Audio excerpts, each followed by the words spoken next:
HIV వ్యాధికి మందు లేదు, నివారణ ఒకటే మార్గమని జిల్లా ఎయిడ్స్ కంట్రోల్ అధికారులు అన్నారు.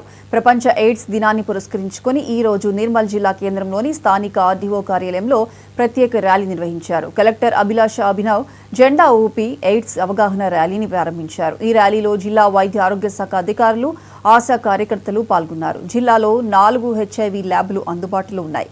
ఎయిడ్స్ వ్యాధిని నియంత్రించేందుకు జిల్లా యంత్రాంగం ప్రత్యేక శ్రద్ధతో పనిచేస్తోంది. మరో స్వచ్ఛంద సంస్థ సైతం ప్రజలకు అవగాహన కల్పిస్తోందని జిల్లా ఎయిడ్స్ కంట్రోల్ అధికారులు చెప్పారు. హెచ్ఐవి పరీక్షలు చేయించడం జరిగింది. దాంట్లో 889 మందికి హెచ్ఐవి నిర్ధారణ చేయడం జరిగింది.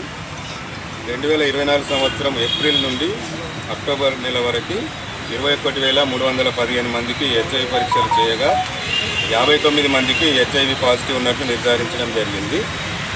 అదేవిధంగా 6,430 మంది గర్భిణీ స్త్రీలకు పరీక్షలు